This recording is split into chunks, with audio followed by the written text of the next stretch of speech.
Santapan Harian Sabtu, 18 Juni 2022.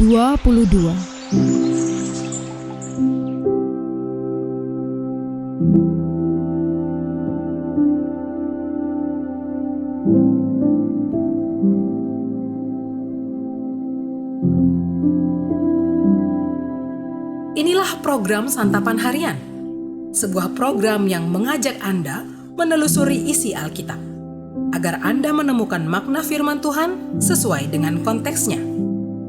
Santapan Harian tertuju bagi Anda yang ingin memiliki kehidupan rohani yang segar, kuat, dan sigap.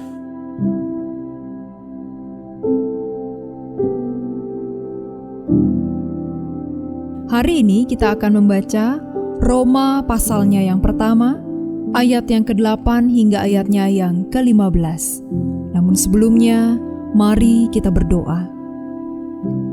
Jiwa ini haus akan sabda-Mu ya Allah.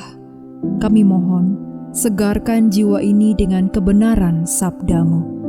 Di dalam nama-Mu, Kristus Yesus, kami memohon. Amin.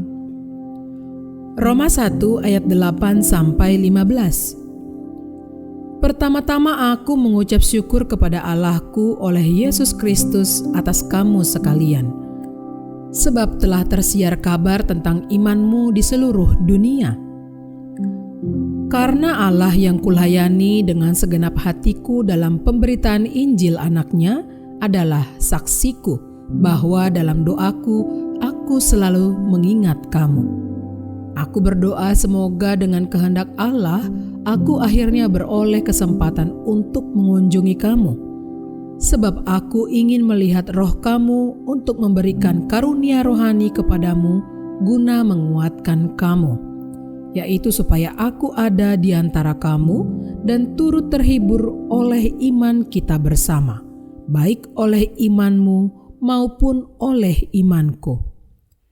Saudara-saudara, aku mau supaya kamu mengetahui bahwa aku telah sering berniat untuk datang kepadamu, tetapi hingga kini selalu aku terhalang, agar di tengah-tengahmu aku menemukan buah, seperti juga di tengah-tengah bangsa bukan Yahudi yang lain. Aku berhutang baik kepada orang Yunani maupun kepada orang bukan Yunani, baik kepada orang terpelajar maupun kepada orang tidak terpelajar. Itulah sebabnya aku ingin untuk memberitakan Injil kepada kamu juga yang diam di Roma.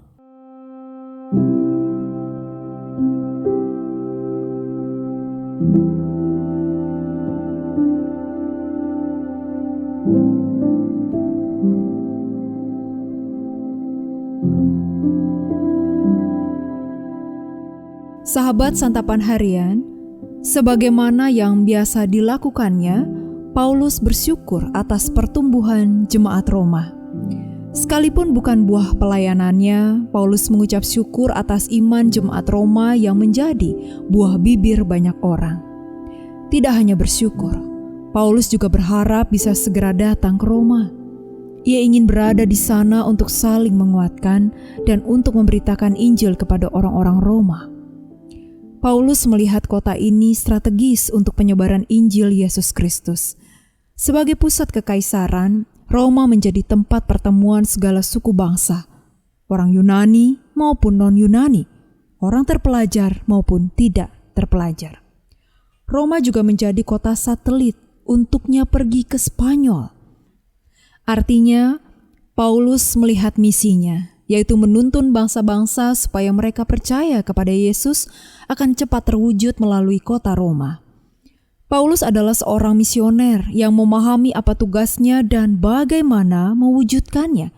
Ia tahu bahwa ia dipanggil untuk memberitakan Yesus Kristus kepada orang Yunani maupun orang barbar, orang terpelajar maupun tidak terpelajar. Itulah mengapa ia berpikir dan bertindak strategis.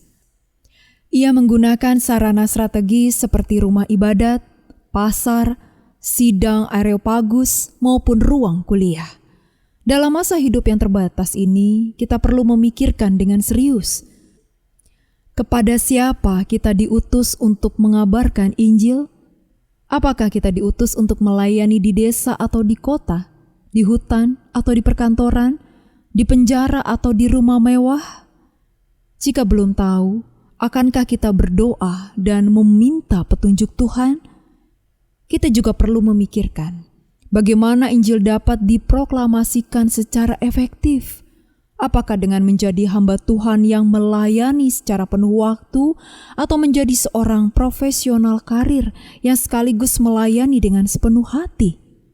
Apakah menggunakan ruang fisik seperti mimbar, ruang kelas, dan sejenisnya? Atau menggunakan ruang virtual seperti Facebook, Instagram, YouTube, dan TikTok? Mari kita berdoa. Engkau mengutus kami ke dalam dunia untuk membawa pelita kepada yang gelap. Dengan senang kami melayani. Meski dilanda duka dan juga kesukaran, namun dengan senang kami akan tetap melayani. Inilah tekad kami. Di dalam nama-Mu Kristus, kami berdoa. Amin.